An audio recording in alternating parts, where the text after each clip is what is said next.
John D Rockefeller कभी दुनिया के अमीर तरीन आदमी थे। दुनिया का पहला अरबपति। 25 साल की उम्र में उसने अमेरिका की सबसे बड़ी ऑयल रिफाइनरियों में से एक को कंट्रोल किया। 31 साल की उम्र में वो दुनिया का सबसे बड़ा तेल साफ करने वाला बन गया था।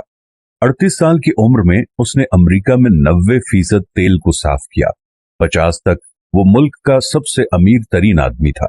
एक नौजवान के तौर पर हर फैसला, रवैया और रिश्ता उसकी जाती ताकत और दौलत पैदा करने के लिए तैयार किया गया था।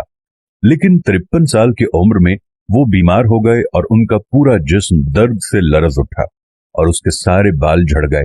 मुकम्मल अजियत में दुनिया का वाहिद अरबपति कुछ भी खरीद सकता था, लेकिन वो सिर्फ सूप और क्रैकर हजम कर सकता था।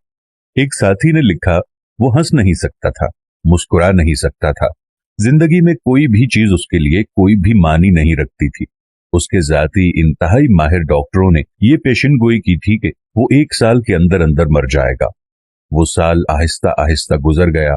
जब वो मौत के करीब पहुंचा तो वो एक सुबह इस मुबहम एहसास के साथ बेदार हुआ कि वो अपनी दौलत में से कुछ भी अपने साथ अगले जहान में लेकर जाने के काबिल नहीं है।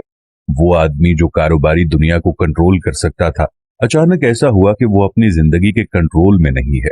उसके पास एक इंतखाब रह गया था। उसने अपने अटर्नी, अकाउंटेंट और मैनेजर को बुलाया और ऐलान किया कि वो अपने असासों को अस्पतालों, तहकीकाती इदारों और खैराती कामों में मुंतकिल करना चाहता है। जॉन डी रॉकफेलर ने अपनी फाउंडेशन कायम की। ये नई समत बिलाखिर पेनिसिलिन की दरियाफ्त का बायस बनी, मलेरिया, तपे दिक और खुन्नाक के इलाज के बायस बनी। लेकिन शायद रॉकफेलर की कहानी का सबसे हैरत अंगेज हिस्सा ये है कि जिस लम्हे उसने अपनी कमाई हुई तमाम चीजों का एक हिस्सा वापस देना शुरू किया, उसके जिस्म की केमिस्ट्री में इस कदर नुमाया तब्दीली आती चली गई कि वो बेहतर से बेहतरीन होता चला गया। एक वक्त के ऐसा लगता था कि वो 53 साल की उम्र में मर जाएगा, लेकिन वो 98 साल की उम्र तक जिंदा रहा। माल खैरात करने से वो तंदुरुस्त हो गया। गोया ये खैरात नाम की चीज भी एक तरीका इलाज है। इसे भी आजमा कर देख लीजिए।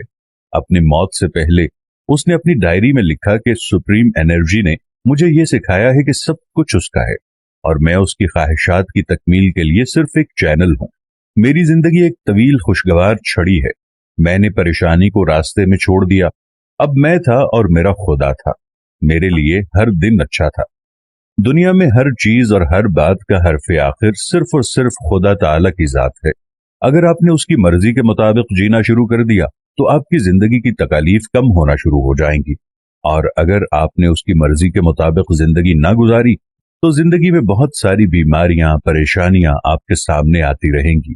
दुनिया में आप दौलतमंद तो हो सकते हैं, लेकिन पुरसुकून नहीं हो सकते। तो खुदा ताला के बताए हुए तरीके पर जिंदगी गुजारें और अपने आप को पुरसुकून रखें। मैं अपने देखने वाले दोस्तों से ये गुजारिश करता हूं कि एक दफा आप सब अपनी जिंदगी की तरफ नजर दौड़ाएं और अपनी जिंदगी को अल्लाह की राह की तरफ ले आएं। देख लीजिएगा कितना सुकून मिलेगा।